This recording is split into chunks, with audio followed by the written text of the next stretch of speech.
গড়বেতা দুলেপাড়া এলাকায় পূর্বপুরুষ ধরে গাজন চড়ক পুজো হয়। সেই পুজোকে কেন্দ্র করে চড়ক উৎসব মেলা হয়।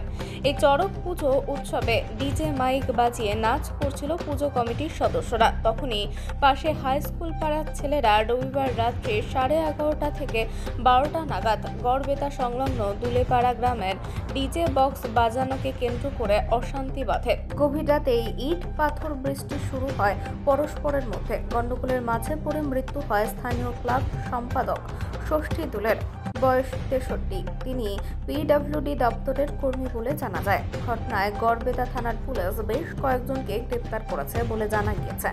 বাকিদের খোঁজে তল্লাশি চালানো হচ্ছে বলে জানা গিয়েছে। মৃতদেহ ময়নাতদন্তের জন্য পাঠানো হয়েছে মেদিনীপুর মেডিকেল কলেজে।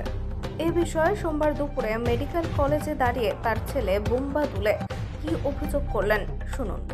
পূজা হচ্ছিল, তো ওইখানে ডিজে বক্স চলছিল। প্রতি বছরই এরকম অনুষ্ঠান হয়। প্রতি বছর ওই পাড়ার ছেলেরা এসে আমাদের প্রোগ্রাম নষ্ট করার চেষ্টা করে। এর আগের 2 বছর আগে আরও 7 জনের মাথা ফাটিয়েছিল, তখন পুলিশ কোনো স্টেপ নেয়নি। আর এই বছর আমার নিজের বাবাকে পান দিতে হলো ওই চড়ক পূজা করানোর জন্য। ছেলেরা নৃশংসভাবে মেরেছে। হাই স্কুল পাড়ার ছেলে, গড়বেতার হাই স্কুল পাড়ার ছেলেরা 60-70 জন ছিল। সূত্রপাত ডিজে বক্স বাজার জন্য। ওরা নাচ করতে করতে আমাদের ছেলেদের গায়ে লেগে ঝামেলা পাকাচ্ছিল। তো ওই টাইমে ঝামেলা হয়েছিল, আর বাবা তার মধ্যে ঢুকে গেছিল, পাথর ছুঁড়ে মেরেছে নৃশংসভাবে। পুলিশকে কালকে রাতে রিপোর্ট করা হয়েছে। রাতের মধ্যেই 8 জনকে তুলেছে। আরও এখনো 62 জন বাকি আছে। আমি চাই পুরো একবারে সবকে তুলতে।